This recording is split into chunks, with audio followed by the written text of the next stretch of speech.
Enjoy these copper colored beats while we get ready for this live stream, man. Like, comment, and subscribe, tune in, do whatever you gotta do, cause we're gonna give y'all some real good information with this one.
Truly the Copper Color King.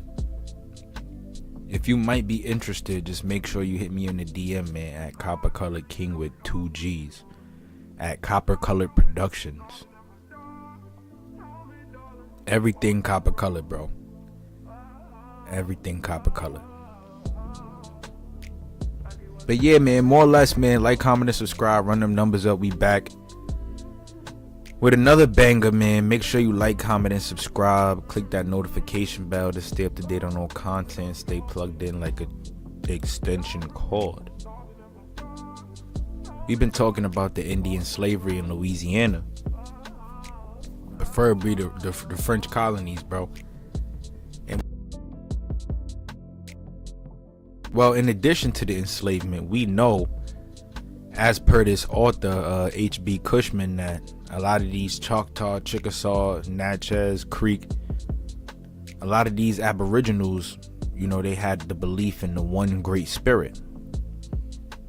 And he compared their religion and their belief in their great spirit to those who believe in Yahweh, the Most High, Yahshua HaMashiach, right? The great spirit, Wonkin, Tonkin, whatever you want to call it. He made that easy comparison. He did that so effortlessly, and it's crazy because even me myself, like, when I start reading about stuff like that, I start understanding why I am the person I am today, and why I was even able to trace my lineage that far. You know, Yahweh made it possible. The Most High made it possible, man, more or less, though. We also learned how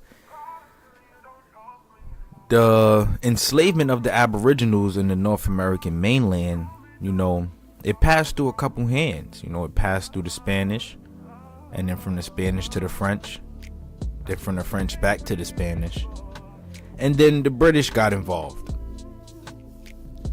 So we got 3 different groups, 3 different European powers over here in the American mainland making use of the aboriginals, using divide and conquer strategies while they at it too. Real life savage movements. I'm not even going front. I'm not even going to sleep on it. They did it so smooth, like, and then to cover everything up, and then to have people so oblivious to what's going on today, I ain't even gonna lie, that was smooth.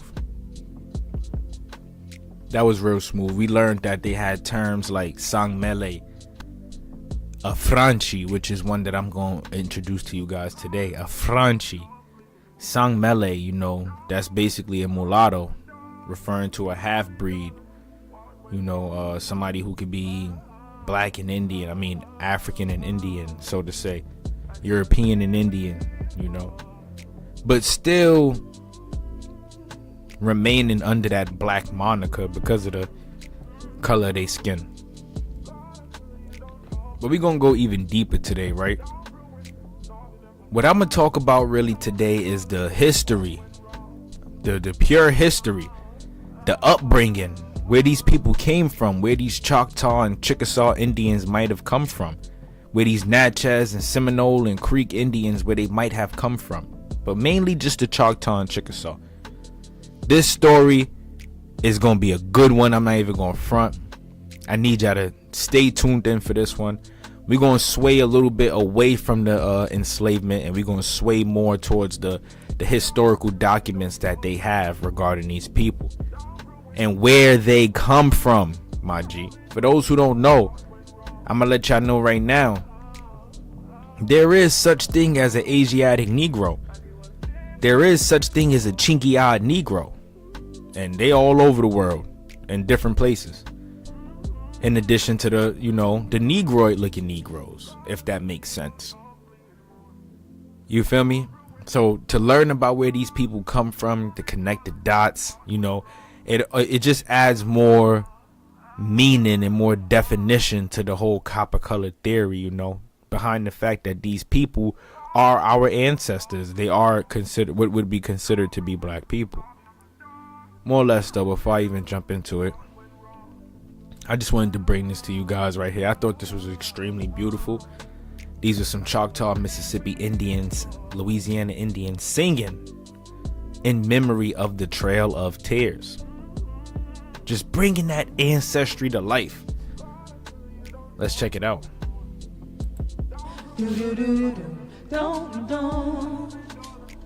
Chickasaw, Chickasaw, Chickasaw, Chickasaw, Oklahoma track, dom dom, do do do do do, dom dom. Gonna say it again, Choctaw, Choctaw, And then peep how you got the brown skin, light skin, the dark brown. Oklahoma track, These copper colored beauties. Oklahoma track, dom dom. Oh, Chickasaw, Chickasaw, Chickasaw, Chickasaw. Oklahoma track, dom dom, help me say it again. Choctaw, Choctaw, Choctaw, Choctaw. and they hating in the comments too. Track, dom dom, dom dom. Cherokee and Cree, they're on the run again. Boom, boom, boom, boom, boom. Yeah, people would hate on that. They would real life hate on that. Look, she hating right now. What did I just watch? Have you ever listened to traditional Native American music? Nah, I haven't. But you want to know one thing though? It ain't traditional. That's new. That's new. That's all Siberian music. That's all Siberian tradition, Mongolian tradition. That's not our Asiatic Negroid, our Negro tradition. That's not our autochthonous, our Aboriginal tradition. No way. Think about if music comes from the essence of black people, then think about all the dance and all of that stuff. That those type of traditions pass down from somewhere. It flows through our veins, through our DNA. I'm not even gonna lie, they went crazy with that one because they took a little bit of the new school and mixed it in with the reference to the Trail of Tears. That was tough. That was tough. As a matter of fact, there's no other way to proceed on to this next part other than checking out this video right here. Now, I want to point out something real quick. I covered this on my channel, Copper Color King YouTube channel. You know, we talked about the North American, Mesoamerican connection. You know, the connections these two groups of people had with one another. And it's so crazy too, the information that I found out. And like, you would think, right, that there's no connection between the Mississippian Indians or the Louisiana Indians or to the Aztecs or the Olmecs or to the Mayans, right? You would think there's no connection, right? But there is. There's a big connection. And before we get into the history story, I just want to run over this one more time for you guys, right? So let's check it out. What does it say? First and foremost, let me just introduce y'all right to this American Antiquity article, this right here, and it talks about the connection of the southeastern United States to Mesoamerica. As you can see, you see Moundville, Poverty Point, Colomoki, Bottle Creek, Tishafonta, shout out Chief Warhorse, Queen Chief Warhorse. And then at the bottom we got the Zempola, La Venta, Tres Zapotes, Teotihuacan, Tenochtitlan, Palenque, Chichen Itza, Uxmal, Tikal, all of those ancient places that belong to the Aztecan and Mayan empires, the Olmec Empire. That's what this right here talks about. But look, we gonna go into it though. I'm gonna give y'all some real good facts, man. I ain't gonna sugarcoat it. We just gonna go right into it. It says archaeologists have long been interested in the possibilities of prehistoric cultural interaction between the United States Southeast and Mesoamerica. But seldom are the nature and process of such interactions discussed. The issue is sometimes as seen as a fringe topic. There is tantalizing evidence of such interaction, but there are also glaring absences of evidence. To examine the issue, we must understand the western boundaries of the Southeast and also discuss eastern Texas, an area Mexico, an area similarly beyond the Mesoamerican heartland. Besides material culture traits, specific socioeconomic systems, cultural practices, and the geographical potential for movement and interaction must all be considered. They saying we're going to consider similarities in culture, similarities in socioeconomic systems, you know, how their economics work, cultural practices, the geographical foundation, the layout of the land and the buildings and everything they got, and the movement and interaction with one another. It should all be considered. So that's what they about to dive deep into. They saying we got to think more about this, y'all. We can't just think that these two different groups of people just stayed away from each other or had no type of correlation, right? Let's continue. We presented some of these ideas at a 2001 Society for American Archaeology symposium on Gulf archaeology that has now become a book, Gulf Coast Archaeology. With contributions from many researchers, this article extends the discussion, cites new evidence, and examines the topic from the specific viewpoint of the Southeast and its westernmost extent.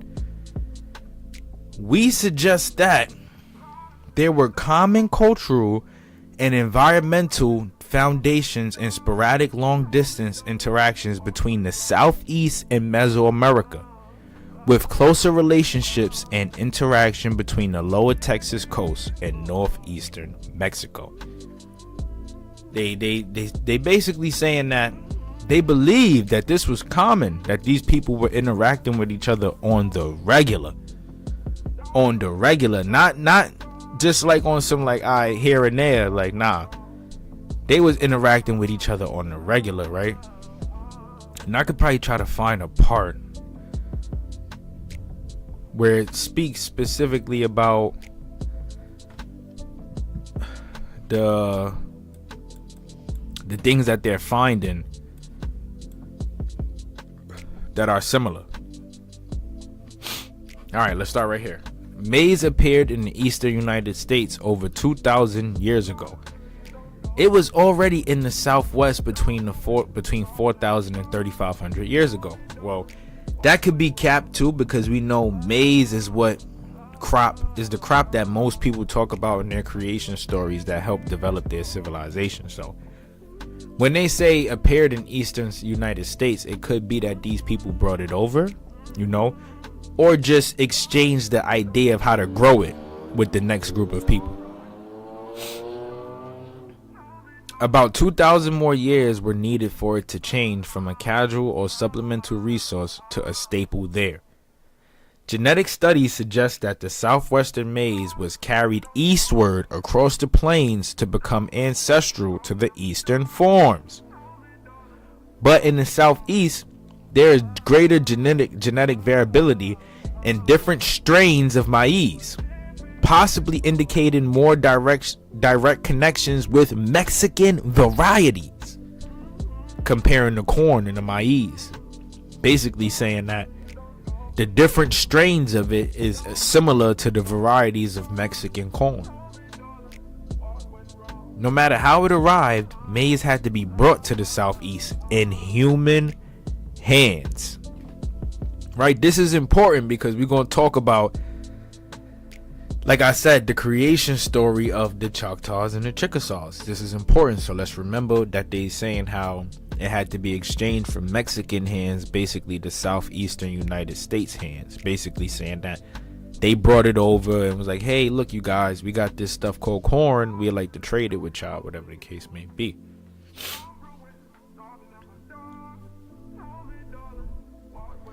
At Southwest Florida's Pineland site, remains of squash, chili pepper, and papaya have been recovered from a waterlogged midden dating to about AD 50 to 100. AD 50 to 100, yeah. They are being interpreted as natives, but it might not be surprising to find tropical cultigens in Florida. The Florida Strait has been considered a major divide between Aboriginal cultures. Yet boat travel over this short distance is not difficult. Now, remember, we're going to think about this too right here. Like, they show those pictures of those canoes, right? Like, when we look at a canoe,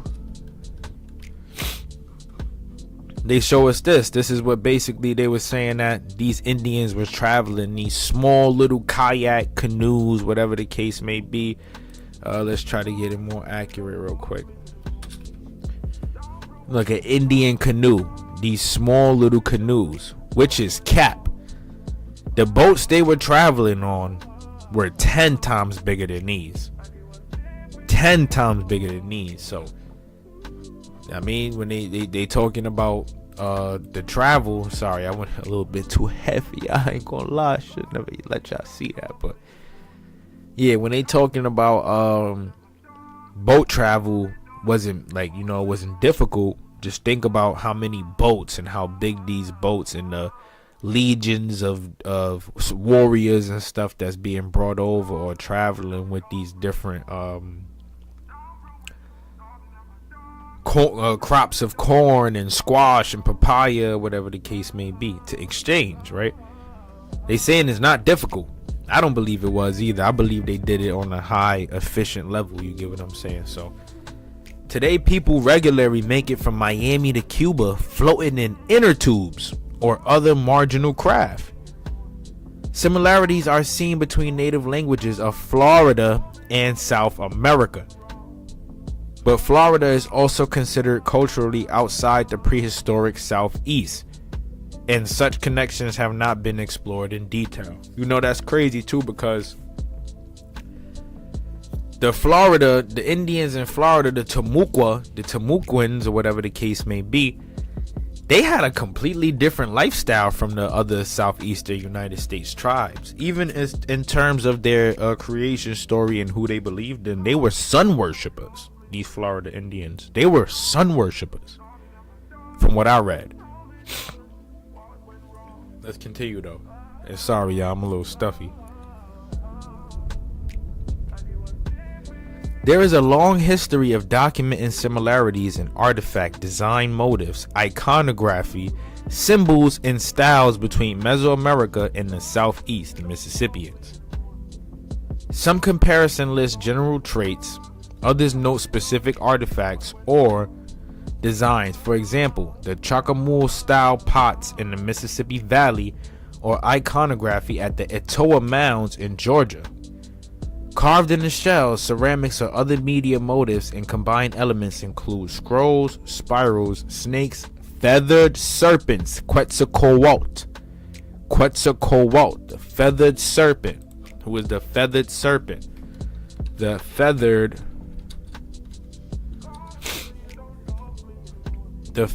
serpent is a prominent supernatural entity or deity found in many Mesoamerican religions.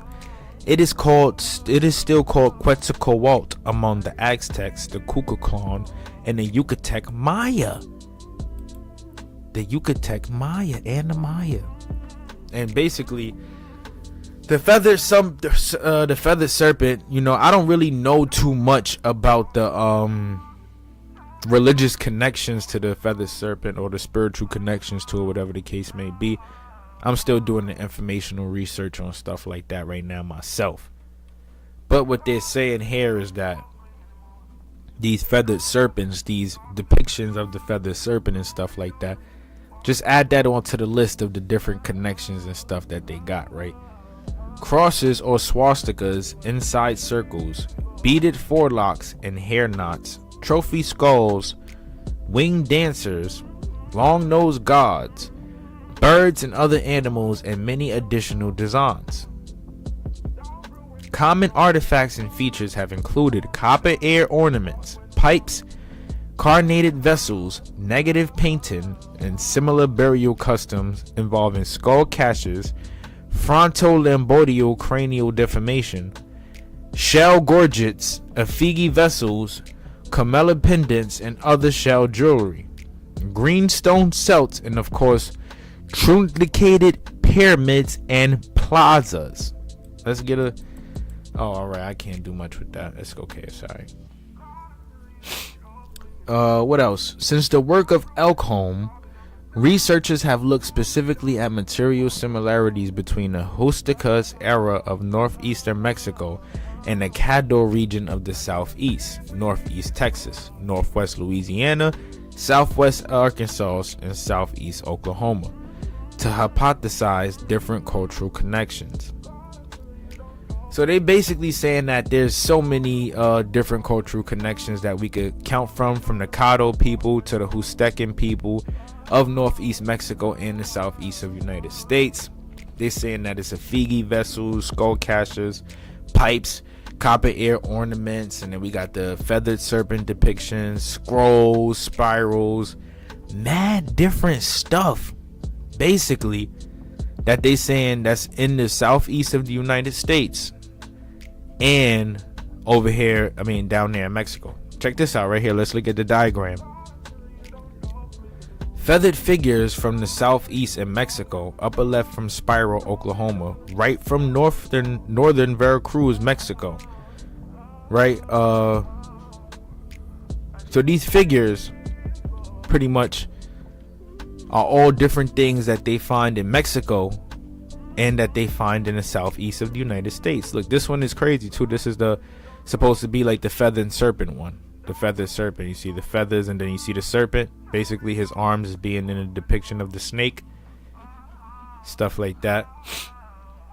What they got right here, they got another one. It says, what? Mississippian and Huastecan cultures are contemporaneous. Other comparisons have temporal problems. For example, platform pipes, both in simple monitor shape and with animal effigy bowls from the St. Louis Potosi region of northeastern Mexico, are probably late prehistoric, perhaps 1,000 years later than the examples from the Hopewell related sites. Even harder to justify are the many comparisons of Olmec and Mississippian motifs or practices, such as the widespread symbolic use of greenstone. The 2,000 plus years of time separation is possibly greater distance than the 2,000 miles of space. These areas of investigation are ripe for new research. Many southeastern artifacts look as if they walked right out of Mexico. However, they are made of local materials. So what does that mean? They saying that it's a chance that this stuff could have migrated out of Mexico with the people, right? However, the materials it was made from are of some of the materials that are local to the southeastern United States. So did it walk out of Mexico, or did the people walk out of Mexico? That's the questions you got to ask yourself. So let's look at it from this perspective, right? Let's look at this head. I always like to bring this one up right here, because this is the head of an Asiatic Negro, a black Asiatic Negro. You see the nose, you see the lips, peep the eyes. It looked like my pops. This head looked like my cousin. It looked like a lot of people in my family. I'm not even going front. That's the crazy part. But if the Aztecs and Mayans come from the Olmecs, and these Olmecs are copper colored people, right? Which makes the Aztecs and the Mayans copper colored people. Let's move forward. Sorry, not to this. Then that means whatever people who might have came out of Mexico into America, into the Southeast United States, could have been, would have to be copper colored people. So I'm way past proving to y'all that they were black. I'm way past that.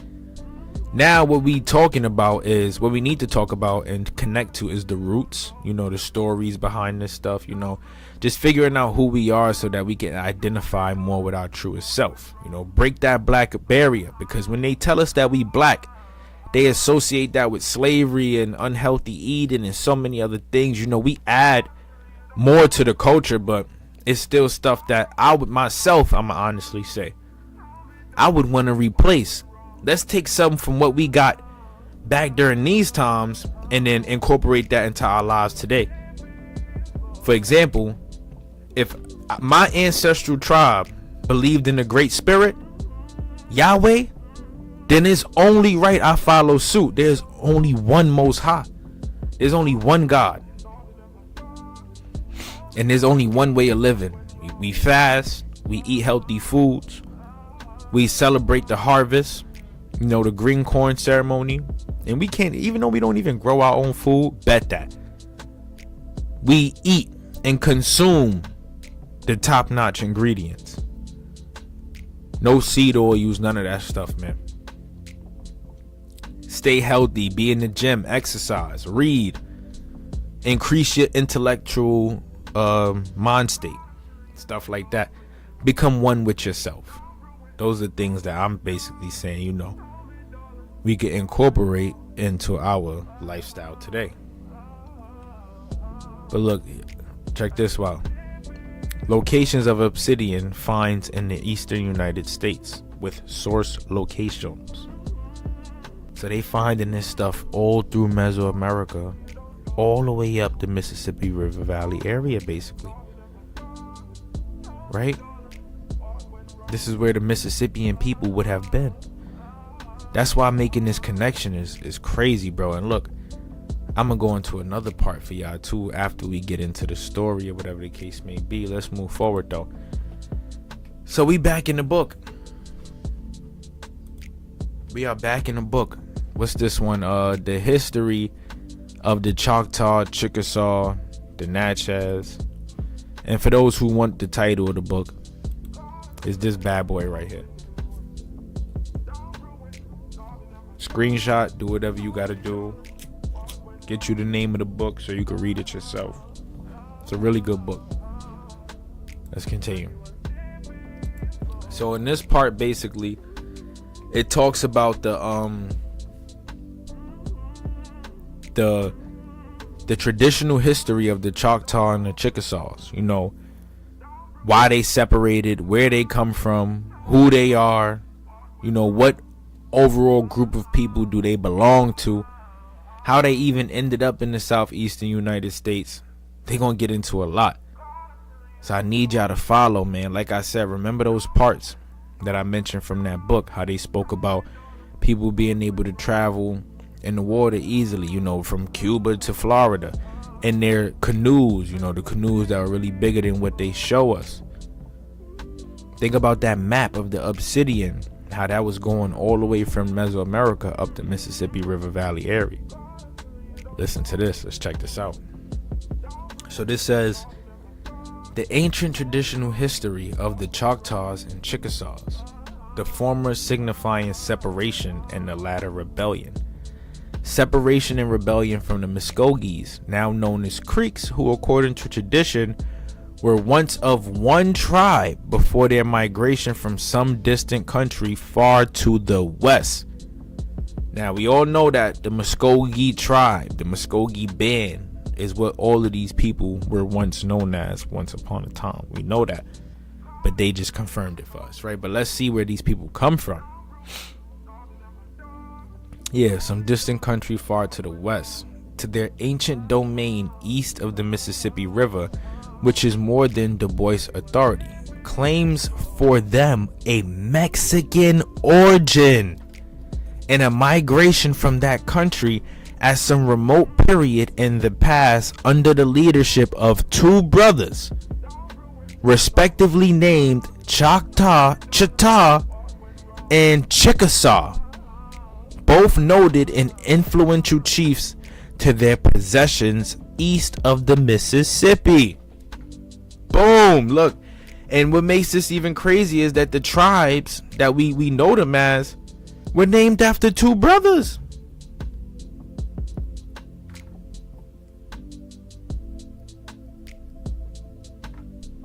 Big drop. They from Mexico. So when we go back to that Mexican connection to the Southeast United States, they just drew that line for us. And this refers to the Creeks, Muskogees. This refers to them too, right?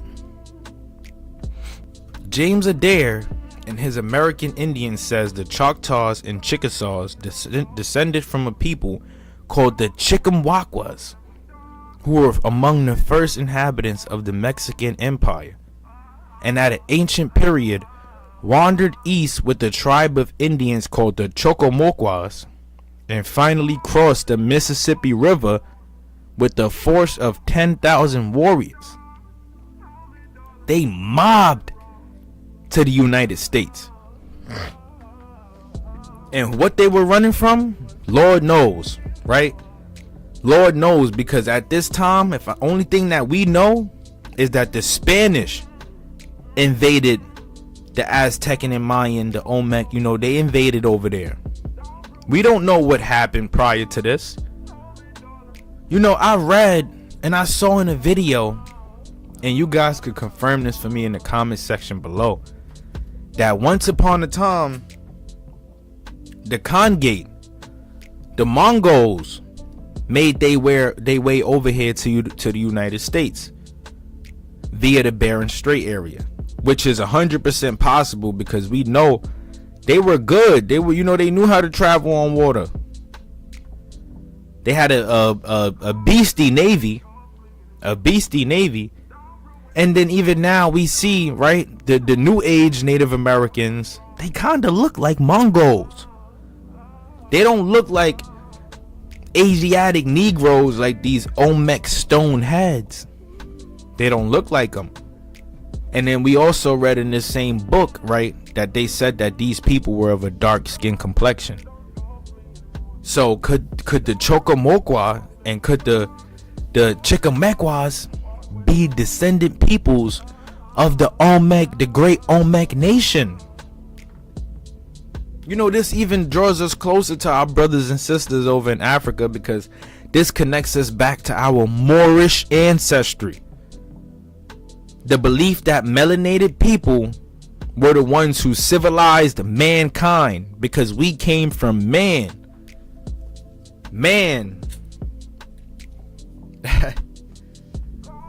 Let's continue though. It is reasonable to suppose that the name Choctaw has its derivation from Choctaw and Chickasaw from Chickamauga, both corrupted. And it was only, the colonizers was the ones corrupting the names. So would these be the true names of these tribes though? That's my question for you. So now, do we still recognize them as Choctaw and Chickasaw, or is it Choctaw and Chickamaugas? Fire though, bro, to see that, they draw these dots and they draw these lines for us, and how we could connect all this information, right? Their tradition in regard to their origin, as related by the aged Choctaws to the missionaries in 1820, was in substance as follows. In a remote period of the past, their ancestors dwelt in a country far distant toward the setting sun, and being conquered and being oppressed by a more powerful people, the Spaniards under Cortez resolved to seek a country far removed from the possibility of their oppression. That was short-lived, because the Spanish ended up going to Louisiana anyway. Several years later, not too far behind. A great national council was called, to which the entire nation, in one vast concourse, quickly responded. After many days spent in grave deliberations upon a request in which so much was involved, a day was finally agreed upon, and a place of rendezvous was duly appointed, whence they should bid a final adieu to their old homes. So they basically was on some like, all right, let's get a group, we're gonna get a council together to discuss what's gonna happen, where we gonna go. They invading our country, they invading our home, where are we gonna go? We have to flee from Cortez, we have to flee. But you know, it also raises more questions, right? Like, how you know to even go north, to the northeast, where you know you'll link up with more of your brothers and sisters, you know, who may not be of the same tribe as you, but you link up with them and you become well acquainted enough to create this big nation that we all know as the Choctaw and Chickasaw nation. Manpower enough to fight against the French and the Spanish, and yes, they damn sure did. They did not win, but they still put up a fight. Right there, they called together this council and they discussed where they should meet up and finally say goodbye to their own homes and voyage on to their new country. When the appointed day arrived, it found them at the designated place, fully prepared and ready for the exodus under the chosen leadership of two brothers, Choctaw and Chickasaw, both equally renowned for their bravery and skill in war, as their wisdom and prudence in council, who as Moses and Aaron led the Jews in their exodus from Egypt, where to lead them from a land of oppression to one of peace, prosperity, and happiness. Big drop. Big drop. Here they go making these biblical connections again, right? They making these biblical connections. Could it be of the same story? Is Chickasaw Moses? Is Choctaw Aaron? Are these people reincarnated? That's why I need all my Israelites, my Hebrews, whatever, my Muslims, my Mausoleums, not Muslims, my Mausoleums. Drop comments, man. Like, give me these refreshers, bro. I want to talk about the Bible stories and stuff like that too, because how they make these connections is crazy, bro. The evening before their departure, a Fabusa, a pole, was firmly set up in the ground at the center point of their encampment by direction of their chief medicine man.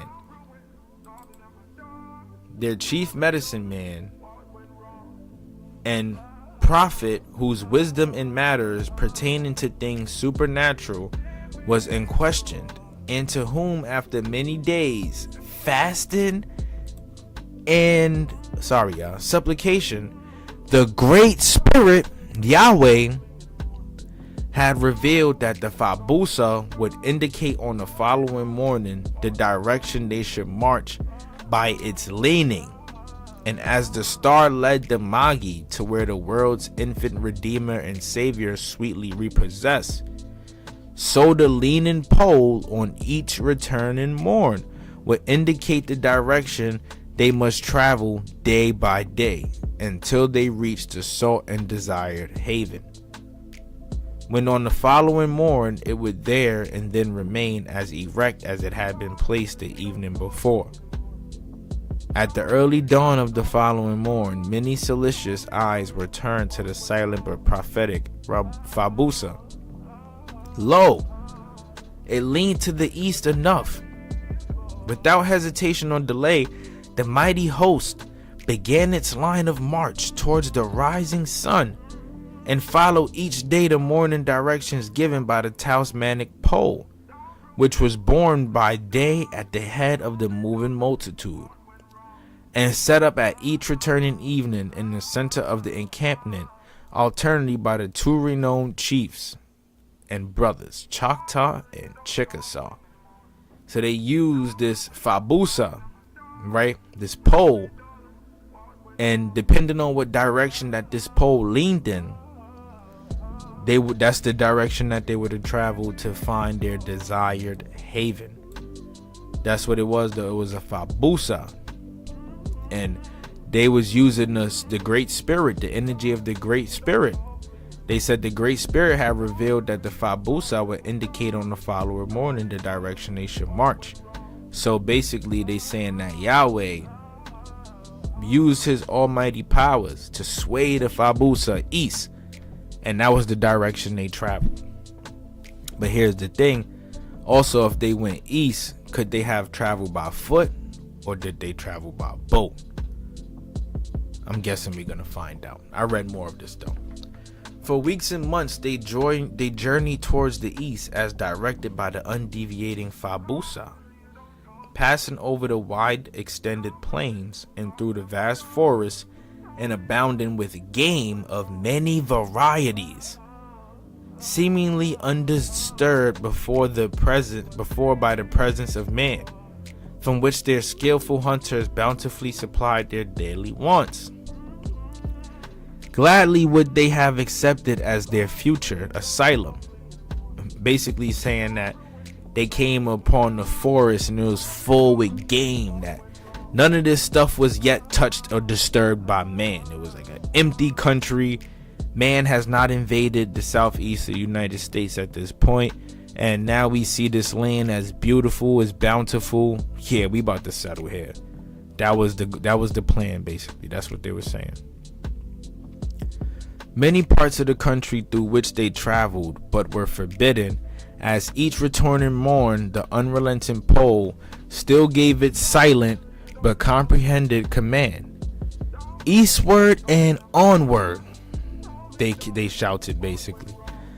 After many months of wearisome travel, suddenly a vast body of flowing water stretched its mighty arm athwart their path. This is the Mississippi River. They are talking about the Mississippi River. With unfeigned astonishment, they gathered in groups upon its banks and gazed upon its turbid waters. Never before had they even heard of, or in all their wanderings stumbled upon a aught like this. And folks say that the Nile is like big and this, that, and the third, whatever the case may be. But look at what they got to say about the Mississippi River. They come from where Tenochtitlan and Chichen Itza and all of these places would have been. Beautiful waterways and irrigation systems. But yet you stumble across the Mississippi and now you're blown away. This majestic body of water, and now you're blown away. We all know the Mississippi River is the biggest river in the world. That's the true ancient river. If America is the true ancient world, then the Mississippi is the true ancient river. Right? Never before had they even heard of it, they said. They never heard of it. All their wanderings stumbled upon an aught like this. Never have they seen anything even similar. Yet they come from a beautiful land itself. Where is its origin? Where does it come from? Where is its terminus? Where does it start and where does it finish? Where does it start and where does it finish? The Mississippi start all the way up north and it finishes in the south. They closer to where it finishes than to where it starts, to be honest. But here's the question: where does it start and where does it finish? Right? This is surely the Great Father, the true source of all waters. What you mean you calling the Mississippi the Great Father, the great river, the true source of all waters, the true sources of all rivers? Right? Whose age is wrapped in the silence of the unknown past. Ages beyond all speculation, as they then and there named it Misha Siponki. Beyond age, whose source and terminus are unknown. They called it the unknown river. We don't know where it starts or where it finishes. Surely a more appropriate and beautiful romantic name than its usurper, Mississippi, without any signification. But who can tell when the waters of Misha Siponki first found their way from the little Itasca Lake, hidden in its northern home, to the faraway Gulf amid the tropics of the south? Who, when those ancient Choctaws stood upon its bank and listened to its murmurings, which alone disturbed the silence of the vast wilderness that stretched away on every side, could tell of its origin and over what mighty distances it rolled its muddy waters into its ultimate destiny. This river, right? When they saw this Mississippi River, how they ended up perceiving it was like it was something majestic. Like, this is from the Most High. Like, this river must be from the Great Spirit, right? The river talks to the people. The sound of the water current, it talks to the wilderness. And these people had a special connection to the Mississippi River, because for the Mississippian people alone, sorry, I'm about to say Mississippi civilization, it helped them create their beautiful and abundant lifestyle, that beautiful abundant lifestyle that they had at the time. Cahokia, the Great Serpent Mound, Moundville, you know, everything that stretches from the south all the way to the north. You know, it makes you think, like, what did the French want with that entire body of land that was called the Louisiana land, right? What did the French, like, why did they colonize that entire part from north to south? Why else, other than for the amount of wealth that it had, that it came with? You can enslave the people and make use of the land, and be right next to the Mississippi River. Let's go crazy. We sending ships all up and down this bad boy with slaves, commodities of different types. And today, who would presume to know or even conjecture, though, what mysterious depths its surging currents struggle ere they plunge into the southern Gulf? But what now says their dumb talisman? Is Misha Saponki to be the terminus of their toils? Are the illimitable forests that so lovingly embrace their wide extended arms its restless waters to be their future homes? Not so. Silent and motionless, still as ever before, it bows to the east, and its mandate onward, beyond Misha Saponki, is accepted without a murmur, and at once they proceed to construct canoes and rafts by which in a few weeks all were safely landed upon its eastern banks. So they started to build canoes and rafts, and they traveled across the Mississippi River with their legion, their legion of people that they traveled with, of warriors. Where we at?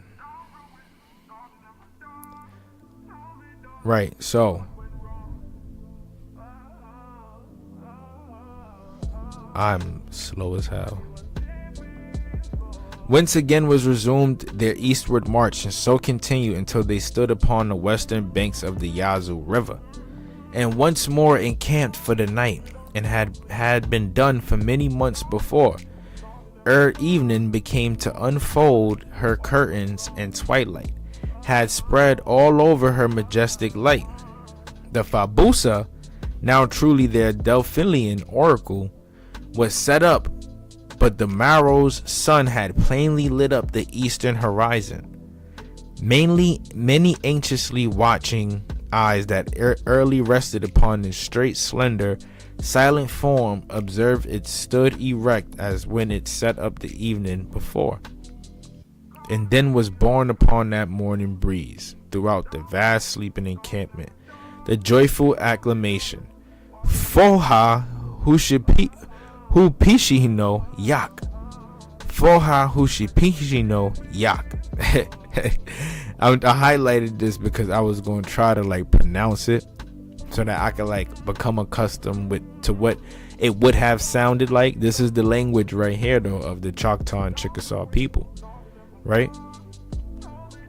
Now their weary pilgrimage was ended, and flattering hope portrayed their future destiny in the bright colors of peace, prosperity, and happiness. Then, as commemorative of this great event in their natural history, they threw up a large mound embracing 3 acres of land and rising 40 feet in conical form, with a deep hole about 10 feet in diameter, excavated on the top and all enclosed by a ditch encompassing nearly 20 acres. After its completion, it was discovered not to be erect but a little leaning, and they named it Nunya. Nuni. Mountain or mound. Waya, leaning. So this was basically a representation of their Fabusa. But this is actually, we can look at this right now. We can check it out. This is what it looks like. This is what the people had built. That's what it was. That's what it was. This is the Nuni Waya. This is the mound that the Choctaw and Chickasaw people built once they got over here to the southeastern parts of the United States. So they gave us the history of this Nania Waya mound. This was basically what represented their exodus from Mexico to America. They made it. They found home. This was their home. They can now consider this their home. This relic of the remote past still stands, half buried in the accumulated rubbish of years unknown. Disfigured also by the desecrating touch of time, which has plainly left his finger marks of decay upon his blotting out its history. As y'all saw, it was covered with grass. And there's probably so much buried under that mound. So much buried under that mound. Right? It'd take a full team of archaeologists to go and dig under that bad boy and check it out. I would love to see what they would find too, because that will change history. Right? Like I said, if the Aztecs and Mayans come from the Olmec people, right? Or vice versa, or whatever the case may be, and these people come from the civilizations where these Olmec and Mayans would have been, that makes them of the same phenotype, the same people basically. Same as the Mayans, same as the Aztecs, and same as the Olmecs. Because to create one civilization, you have to go through others. You have to assimilate and build with other peoples, expand, stuff like that. That's how that works. That would make these people black. In today's terms, black. Copper colored, brown, light skin, no matter what. With all others of its kind, those memorials of ages past erected by the true Native American, about which so much has been said in conjecture and so much written in speculation, that all now naturally turn to anything from their modern conjectures and speculations with much doubt and great misgivings. We not done. We got more. We're gonna go into it. Several years afterward, according to the tradition of the Choctaws as narrated to the missionaries, the two brothers, still acting in the capacity of the chiefs, disagreed in regard to some national question. And as Abraham, more biblical connections, Abraham, aka the Hamitic Abraham, suggested to Lot the propriety of a separation, so did Chickasaw propose to Choctaw, but not with that unselfishness that Abraham manifested to Lot, since Chickasaw, instead of giving to Choctaw the choice of directions, proposed that they should leave it to a game of chance, to which Choctaw readily acquiesced. So they agreed to play a game of chance to decide who was going to either take the northern part or the southern part of the land of where the Choctaw people come from. And they're comparing this to Abraham and Lot when they separated, right? Let's see what happened with Abraham and Lot. Let's try to Google that. We live. Abraham and Lot. In the Bible, Abraham's nephew Lot accompanied him from Haran to the land of Canaan. However, Abraham and Lot eventually separated because the land cannot support both of their possessions, animals and servants. Abraham allowed Lot to pick the first area where he would like to settle. Okay, so Abraham gave Lot the option, like, you could pick. But Choctaw and Chickasaw didn't go down like that. They proposed a game of chance to choose what they would get. But the story is still the same, because whatever land they found, it wasn't enough to basically support, or it wasn't suffice enough to support both groups of people. Thus it was played. They stood facing each other, one to the east and the other to the west, holding a straight pole 10 or 15 feet in length and an erect position between them, with one end resting on the ground, and both were to let go of the pole at the same time. Instant by a prearranged signal, in the direction in which it fell was to decide the direction in which Chickasaw was to take. If it fell to the north, Chickasaw and his adherents were to occupy the northern portion of the country, and Choctaw and his adherents the southern. But if it fell to the south, then vice versa. Pretty much, just to sum that part up. The game was played, and the poll decreed that Chickasaw should take the northern part of their then vast and magnificent territory. Thus they were divided and became two separate and distinct tribes, each of whom assumed and ever afterwards retained the name of their respective chiefs. Choctaw and Chickasaw. Yo, this is crazy, bro. Think about what they saying right now. They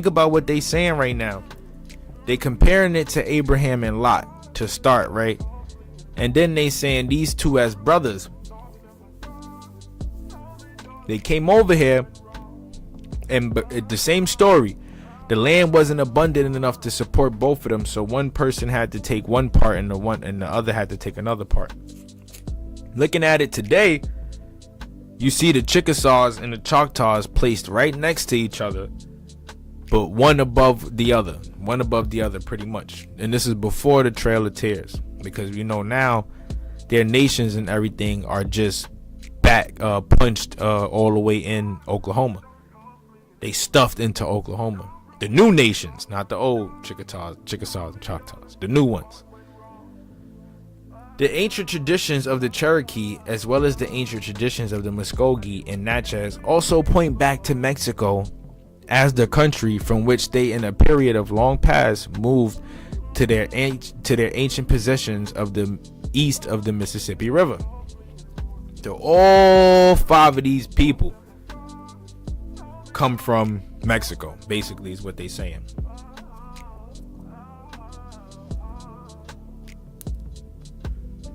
Going back to what this truly means, man. Like I said, if Moctezuma was brown, if the Olmecs were brown, if the Aztecs and the Mayans were brown, and these people came from Mexico, that means these is tribes living amongst one another, sub-tribes. You got the bigger nations and the smaller nations, whatever the case may be. But they all share one thing in common, right? That melanin skin complexion. What does this say about these tribes today? Who are these people? What would they be considered to be today? Black people. Black people. Right, we're going to get more into the story too. It's going to get more interesting. Shall we continue? But whether they preceded the Choctaws and Chickasaws or came after, their traditions are silent, so they don't know who came first. Big Warrior, chief of the Cherokees as late as 1822, not only confirms their tradition that Mexico was their native country, but goes back to a more remote period for their origin and claims that his ancestors came from Asia, crossing the Bering Strait in their canoes, their big Phoenician-style ships, thence down the Pacific coast to Mexico, thence to the country east of the Mississippi River, where they were first known to the Europeans, first recognized. But here we see it, these Asiatic Negroes,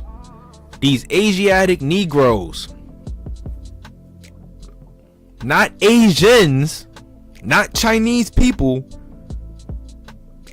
definitely not Mongols. These Asiatic Negroes. These guys. This is what they look like. These Asiatic Negroes, those guys, that's what they look like. Here we go. They gave us a big drop. Not everybody came from Africa, man. Not every black person in America is an African. Melanin, that skin complexion, it varies, man. It goes from country to country, place to place. People were migrating back and forth throughout this world that we live in for a very, very long time. For a very, very long time. So we cannot out factor this.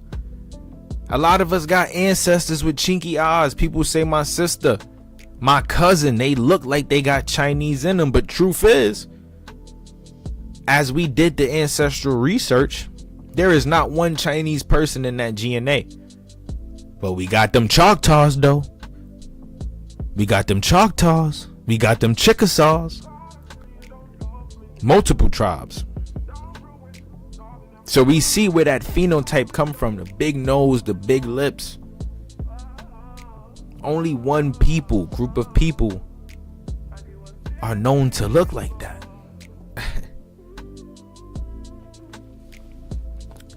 Mr. Gaines, a United States agent to the Choctaws in 1810, asked Ashpumantu Apush Amata Habi, Arpush Amatar Ha Ubi, the most renowned chief of the Choctaws since their acquaintance with the white race concerning their origin of his people, who replied, Ahatikaba. We're not even gonna go over that. They went crazy. They went crazy. My forefathers, the West, all came far very. And the same response was always given by the ancient Choctaws living east of the Mississippi River, when the inquiry was made of them whence their origin. By this they only referred to the country in which their forefathers long dwelt, period, to their exodus to the east of the Mississippi River, as they also had a tradition that their forefathers come from a country beyond the big waters. What are the big waters? They could only be talking about two places, the Atlantic or the Pacific. And if I'm not mistaken, the Pacific is the bigger ocean. So they come from a country beyond the land of the big waters. Could it be Tartary? Could it be Tartaria? Could it be Tartaria? Well, what's Tartaria? What's Tartaria? This was a land known in Asia. This was in Asia. But from the Mongol Empire, the Mongol Empire dominated Tartaria, if I'm not mistaken. Right? Or could these people had been enslaved under a Tantarian Empire? Could they have been running from the Mongols when they came over here?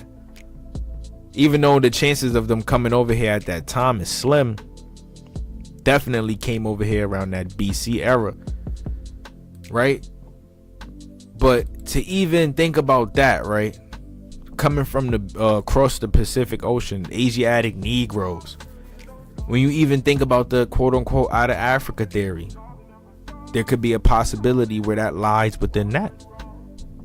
See, the natural conversation is to say that these people came across the Bering Strait walking, right, when it was when it was all ice, which would have been impossible. Animals would have died, people would have died, they would have not survived. So coming over here on canoes is way more of a reasonable explanation, because how else would Polynesian people have gotten to our land? How could our people have traded? How could the South American Indians have traded with the Hawaiian people, the Polynesian people? Right? How come that you find some of those people, their blood in South America, and you find some South American Peruvian blood in Hawaii and the Polynesian Islands? Let's continue. Far to the northwest, crossing a large body of water in their canoes of a day's travel, thence down the Pacific coast to Mexico, the same as the Cherokees. In conversation with an aged Choctaw in the year 1884, Robert Nail, a long-known friend, upon the subject, he confirmed the tradition by stating that his people first came from Asia by way of the Bering Straits. Right? We know now as canoes. They was not walking. They were not walking. These Asiatic Negroes, they had knowledge of traveling on these boats and ships already. They had knowledge how to build them. They had all of this knowledge already. Right? The Muskogees, Shawnees, Delawares, Chippewas, and other tribes also have the same traditions pointing beyond the Bering Straits to Asia, as the land whence their forefathers came in ages past. Some of their traditions state that they crossed the strait on ice. It's cap. That's cap. But the most, according to traditions, crossed in their canoes. The most. Crossing on ice was not something that would have been possible. They would have not survived. But that the ancestors of the North American Indians came at some unknown period in the remote past from Asia to the North American continent, there can be no doubt. These Asiatic Negroes, their traditions pointing back to ancient historical events and many other things, through vague by the mist of ages past, yet interestingly strange from proximity to known historical truths. They're gonna go into more biblical stuff. Here we go. Noah, who lived 350 years after the flood, which occurred in 1656 years from the creation of man, or 2348 BC, divided the earth according to the general opinion. Among his 3 sons, to Shem he gave Asia, to Ham Africa, and to Japheth Europe. Right, Europe. To Japheth, to Europe, right? These fair-skinned people, light-skinned people. And now, what do we know about Shem, Ham, and Japheth, right? Shem is the progenitor of the Negroes, meaning brown skin, some dark skin, light skinned people, and then we got Ham being the progenitor of the darker skinned Negroes, the people that we know who come from Africa. So we already know, the land of America is populated by the Shemitic Asiatic Negroes, the first people of the American land, until like one of the OGs said in one of our older videos, until they encountered the Mongols, and these Mongols invaded America and started mixing in with the people.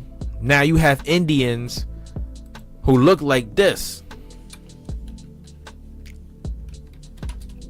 It just does not add up. You Google it, they show you this.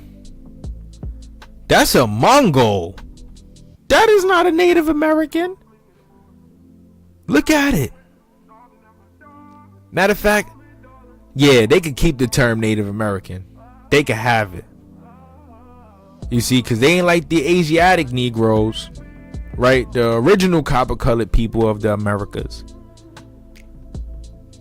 Right? The big nose, the broad nose folks. They look like this. These is the indigenous people in America today. These straight-haired, European, Japhetic, Mongolian, Congate, ancestral blood carrying, new term Native Americans. They do not look, it looks completely different. Completely, you can't even you can't even group the two together. You can't. It's impossible. It's impossible, bro. You really got to think about it, right? But look, he said to Shem he gave Asia. So we all know this ain't Shemitic. It could be mixed. There could be some Shemitic in there, but this ain't Shemitic. I got an even better one for y'all, right? who are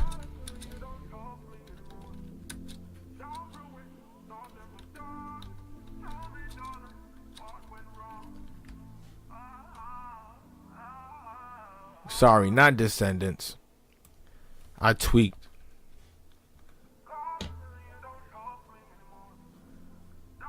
The tribes of Japheth. Now, I remember Googling this before. Maybe we got to try Google.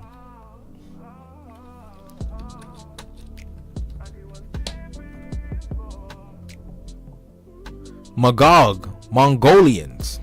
The tribes of Japheth. Right? Let's see.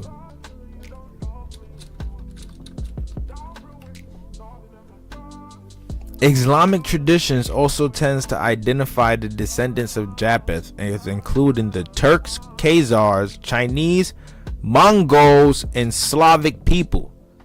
This is where the term slave comes from, by the way. The Slavic people, the first slaves. The slaves that the Greeks and Romans were enslaving. But as we can see, the Mongols, tribe of Japheth. So we go back to the book, and it says, to Shem he gave Asia, to Ham Africa, and to Japheth Europe. We all know, if you don't, well, for those who don't, I ain't even gonna go into it for you. I don't want to go too crazy. But this basically says that, Negroes, Asiatic Negroes, man, whose prosperity are described occupying chiefly the western and northern regions. This well accords with the etymology of the name, which signifies widely spreading, and how wonderfully did Providence enlarge the boundaries of Japheth.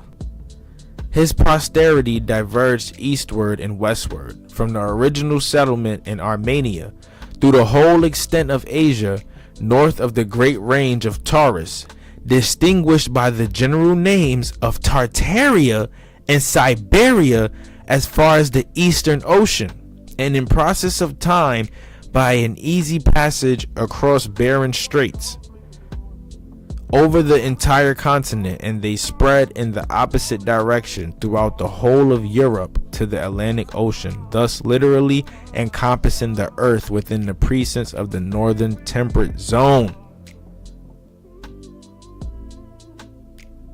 What does basically mean? What is he saying? Let's go over it again. I want to slow this down for y'all. This says, right, this well accords with the etymology of the name, which signifies widely spreading, and how wonderfully did Providence enlarge the boundaries of Japheth. What did Japheth do? His posterity diverged eastward and westward from the original settlement in Armenia through the whole extent of Asia, north of the great range of Taurus, distinguished by the general names of Tartary and Siberia as far as the Eastern Ocean, and in process of time by an easy passage across barren straits over the entire continent. What? Oh, so Japheth, his posterity, it diverged east and west. It went east and west, and they covered basically the entire northern temperate zone, encompassing the whole of Europe, right, to the Atlantic Ocean, taking over the earth. That's basically what they saying. This is what Japheth did. While the warlike genius of this hardy hunter race frequently led them into the settlements and dwell into the tents of Shem, invading and taking his lands, whose pastoral occupations rendered them more inactive, peaceable, and unwarlike. Big drop. What is this saying? For all my Israelites, my Hebrew brothers and sisters, what is this saying, man? Let the folks know. What are they saying with this right here? They going crazy with this right here. They going crazy. They basically saying that Japheth invaded all of the lands, and it frequently led him into the lands of Shem. He was already taking over everywhere else. It frequently led him into the tents of Shem. Ain't that about a bish? We can't keep nothing, bro. There's much proof in favor of the belief that the Choctaws, Chickasaws, Cherokees, and Muskogees, were living in Mexico when Cortez overthrew the Aztec dynasty. Referring back to Japheth spreading his hands across the lands and often invading the tents of Shem. Who created, what was the first civilization that they speak about in Mexico? These Olmec Negroid, Asiatic Negroid people. But heavily has the hand of time, with its weight of years, rested upon the descendants of the people over whom the two brothers, Choctaw and Chickasaw, swayed the scepter of authority as chiefs, counselors, and warriors in the unknown ages of the past. And from the time of their traditional migration to that of their first acquaintance with the white race, what their vicissitudes and mutations, what their joys and sorrows, what their hopes and fears, and what their lights and shadows during the long night of historical darkness, was known to them alone, and with them has long been buried in the oblivion of the hidden past, together with that of their entire race. Big drop. Big drop, because yes, this history was completely hidden from us. We would have never even been making these connections, bro. We would have never been able to make these connections. If you don't do this research, you won't be able to find none of this stuff out. Here they go, they comparing what was going on to things that we see that are biblical. Biblical.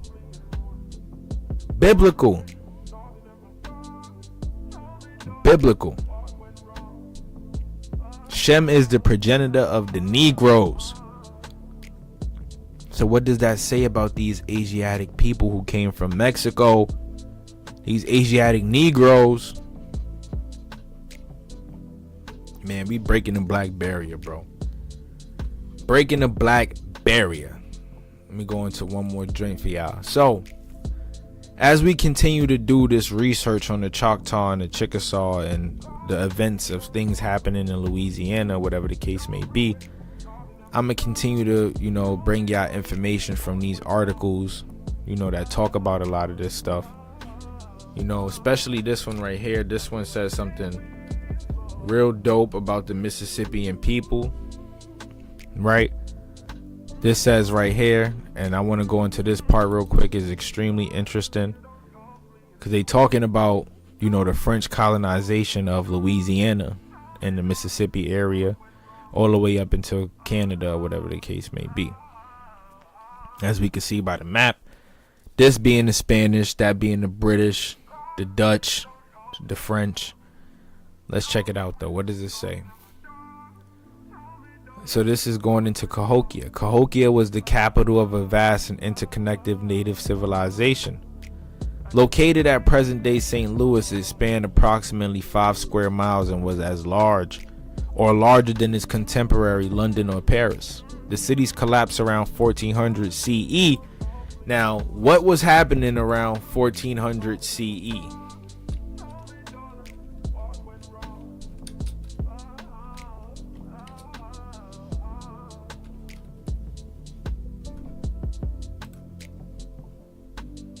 So, the Mongol Empire period was from 1206 until 1368. So, when we looking at the Aboriginals, right, and these Mongoloid phenotypes of different Indians that they say are the Native Americans of today, right? You go into stuff like this that talk about the city of Cahokia collapsing around 1400 CE, which means it could have happened before 1400 CE. Because after this, it's like there's no word of them or anything in recollected in any of the files or any information regarding these people or Native Americans in general up until 1492. Remember, they say when Columbus came over here, he encountered these people, to which they named Indians because he was looking for India, right? It's not entirely true. We look at this Mongol empire and their period of dominance, and we just look their body of land. It shows us right here in the image. There is a strong possibility that these people, a part of the Golden Horde, could have found their way over here and could be responsible for the destruction of Cahokia, an Asiatic Negroid built infrastructures or civilization. I just like to connect those dots. I draw those connections because it only makes sense. It's not like history for the people over here in the Americas started when Columbus got here. So if we know that Cahokia could have existed, then just think about everything else that existed, around that time and before that.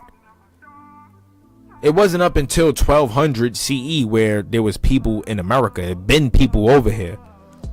The Moors been active.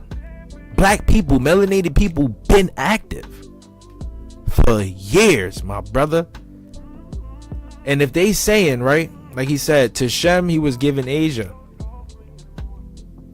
and those people, right, traveled over here BC, before Christ,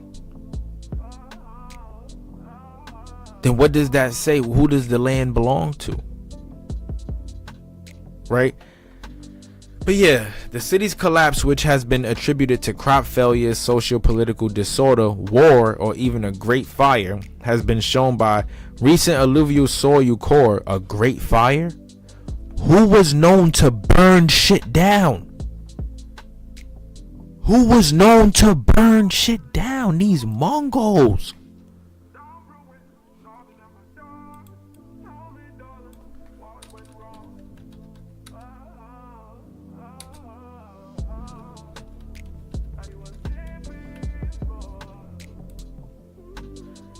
If an enemy refused to submit, the Mongols would employ a strategy of total war, right? With Mongol leaders ordering the collective slaughter of the populations and destruction of the property.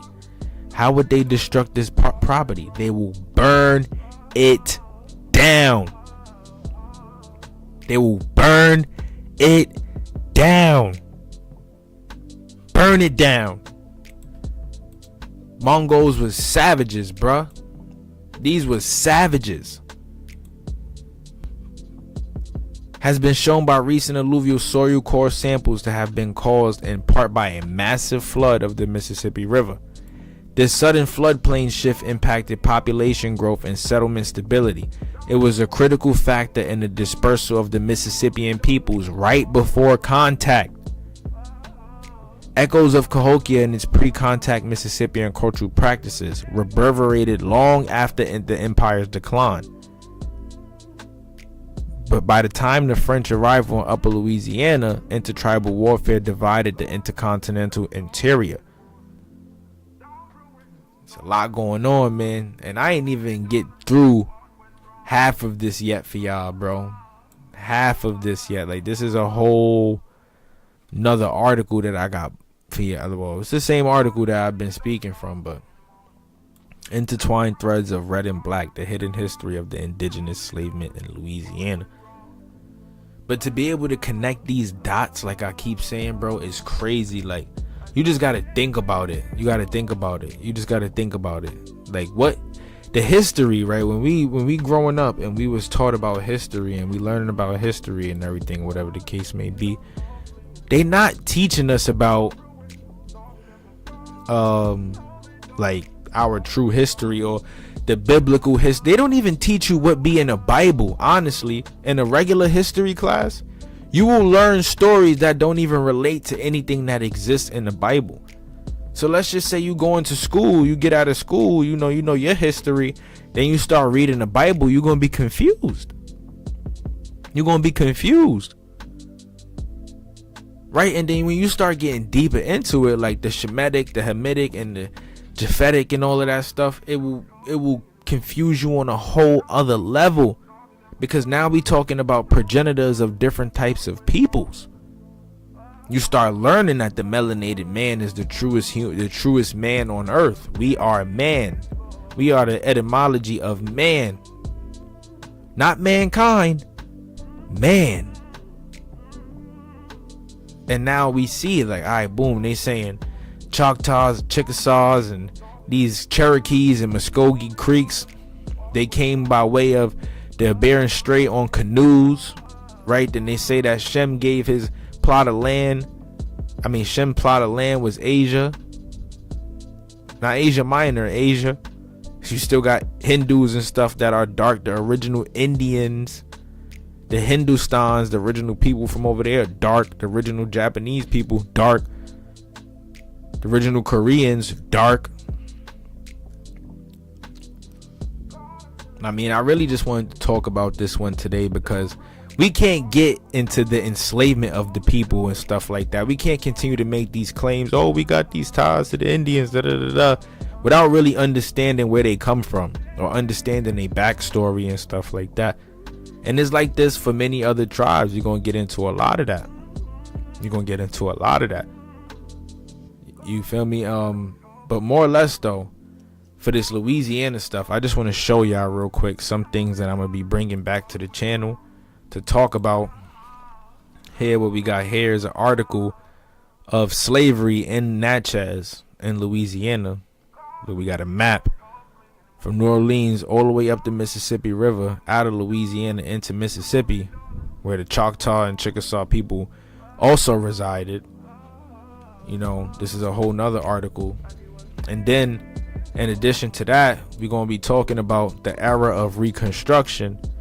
So this is after all of that stuff, all of the enslavement of all of the people, all of this stuff happened, even after the Haitian Revolution. This is after all of that. Now, we have a period in time where black people in Louisiana become the prominent folk. These are the prominent folk, the people in power. And then in addition to this, I also want to talk about the Haitian Revolution and basically the history of Haiti, of Haiti. And Jamaica, the Maroons, a lot of stuff, because a lot of this stuff connects. It goes full circle. Our Moorish blood, our Aboriginal blood, it's all a part of the same thing. Got to do your research, man, like I said. I'm going to be bringing a lot of fire to this channel, man, to the Morals of Money platform, just to educate the masses, educate the people. Like, comment, and subscribe. Like, comment, and subscribe to my other channel, The Copper Color King. Keep dropping these bangers, man. And like I said, man, tap in with these copper colored beats, man. Copper Colored Productions. We got that fire, that splat. Tap in, man. And we got that masterclass busting too. Sign up, link in the description. We ain't here to flock around, man. Let's get it.